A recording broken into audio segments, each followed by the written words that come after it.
बिस्मिल्लाहिर्रहमानिर्रहीम। Just no programme में खुश आमदीद। नाजरीन, मुस्लिम लीग नून का बयानिया आज़ाद कश्मीर में जिस तरह से दफन हुआ है उसी तरह से वो पाकिस्तान में भी अब दफन होता हुआ नज़र आ रहा है और यकीनी तौर पर ऐसा ही होगा। मुस्लिम लीग नून की गिलगित बल्तिस्तान में हुकूमत ख़त्म हुई, वहाँ पे इलेक्शन हुए तो इनके बयानिए की वजह से जो मियां नवाज शरीफ पाक फ़ौज के ख़िलाफ़ उठाए हुए थे वहाँ दफन हुआ। उसके बाद आज़ाद कश्मीर में बुरी तरह मुस्लिम लीग नून को शिकस्त हुई। इनकी तरफ से ये कहा जा रहा था कि ये गिलगित बल्तिस्तान की बात है, ये आज़ाद कश्मीर की बात है, पाकिस्तान में हमारे बयानिए पर कोई असर नहीं पड़ा, कोई फ़र्क नहीं पड़ा, क्योंकि इन लोगों ने चंद ज़िमनी इलेक्शन जीते थे। लेकिन आज का इलेक्शन PP38 सियालकोट में जो तहरीक इंसाफ और मुस्लिम लीग नून के दरमियान हुआ, दीगर पार्टियां भी इसमें हिस्सा ले रही थीं। 8 उम्मीदवार थे, लेकिन कांटे का मुकाबला मुस्लिम लीग नून और PTI के दरमियान था। उस मुकाबले में आसम सलीम बरियार, जिनका तल्लुक़ PTI से है, उन्होंने मुस्लिम लीग नून के उम्मीदवार तारक सुबहानी को शिकस्त फाश से दो चार कर दिया। ये सीट मुस्लिम लीग नून की छोड़ी हुई थी, बल्कि यहाँ से खुश अख्तर सुबहानी फौत हो गए थे। उनके बाद उनके अजीज़ को टिकट दी गई थी। तो यहाँ पे जो लोग कह रहे थे कि मुस्लिम लीग नून का बयानिया उसी तरह से पाकिस्तान में कायम दायम है, बिल्कुल कोई फ़र्क नहीं पड़ा। आज़ाद कश्मीर में धांधली हुई है, लेकिन आज ये नज़र आ गया कि पाकिस्तान में भी मुस्लिम लीग नून और उसकी सियासत को दफन करने का सिलसिला शुरू हो गया है, सिर्फ इसी वजह से कि ये पाक फ़ौज के ख़िलाफ़ बदज़ुबानी करते हैं, बद कलामी करते हैं, अदारों के ख़िलाफ़ कीचड़ उछालते हैं और अपनी बात मनवाने के लिए पाकिस्तान के मुफादात को भी तज देते हैं। पाकिस्तान के मुकाबले में ये भारत के एजेंडे को प्रमोट करते हुए नज़र आ रहे हैं। इसमें किसी शक व शुबा की गुंजाइश नहीं है, बात नहीं है।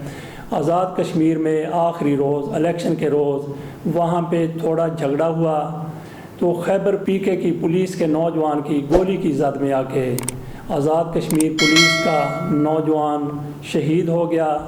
तो इसको मुस्लिम लीग नून की तरफ से और इनके चमचोकर्शियों की तरफ से ये कहा जाने लगा कि आज़ाद कश्मीर में भी वही कुछ हो रहा है जो मकबूजा कश्मीर में हो रहा है। यहाँ पे इन्होंने रेंजर्स और आम कश्मीरी की बात की कि रेंजर ने ये हमला किया है, FC ने ये हमला किया है, आम कश्मीरियों पर हमला किया है। जो कुछ भारतीय फ़ौज वहाँ पे कर रही है वही सारा कुछ पाकिस्तान की फ़ौज कर रही है। हालांकि ये महज एक छोटा सा झगड़ा हुआ था।